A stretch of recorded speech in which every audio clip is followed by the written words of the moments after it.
Le privilège, à la base, étymologiquement, ça le dit, hein, c'est la loi, privus lex, c'est la loi privée, donc la loi, l'avantage légal qui est fourni à un groupe ou à un individu qui se retrouve avec un avantage légal. C'est ça le privilège. Ce n'est pas, contrairement à ce qu'ils disent dans l'émission, où à un moment donné, le privilège est assimilé au fait d'être socialement, par exemple, riche.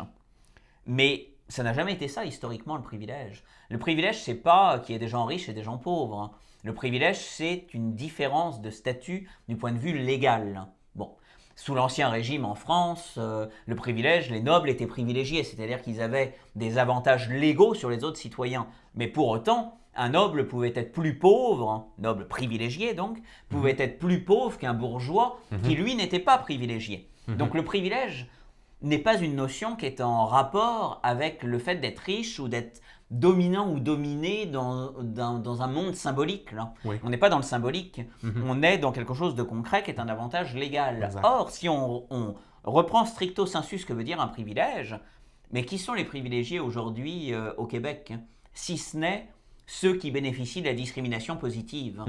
En fait, bénéficier de la discrimination positive, Oui. c'est bénéficier d'un avantage légal qui a été institutionnalisé, où on dit ah ben vous, les minorités visibles, on parle de minorités visibles, ce qui est d'ailleurs un peu délirant, parce que je ne vois pas en quoi le fait d'être visuellement différent devrait vous donner un avantage, ou d'ailleurs non plus quelque chose de dépréciatif. Mais enfin, je veux dire, le critère paraît quand même un peu délirant. Mais les minorités visibles devraient bénéficier de priorité à l'emploi, il faut les favoriser. Alors évidemment, il s'agit de dire aussi qu'on est quand même dans l'égalité, mais enfin on est dans une égalité où on privilégie certains. D'ailleurs, c'est le cas, je viens de le dire sans même m'en rendre compte, on privilégie certains. Donc le privilège, si il se trouve quelque part, en fait en réalité, il est dans ceux qui bénéficient d'un avantage légal, comme la discrimination positive, et qui plus est, qu'est-ce que la société québécoise où on n'arrête pas de dire qu'il faut lutter contre la discrimination, qu'il faut lutter contre le racisme, qu'il faut lutter contre la culture du viol, ce qui n'a aucun sens au Québec. Bien sûr que non. L'homophobie. Qu'il faut lutter contre l'homophobie.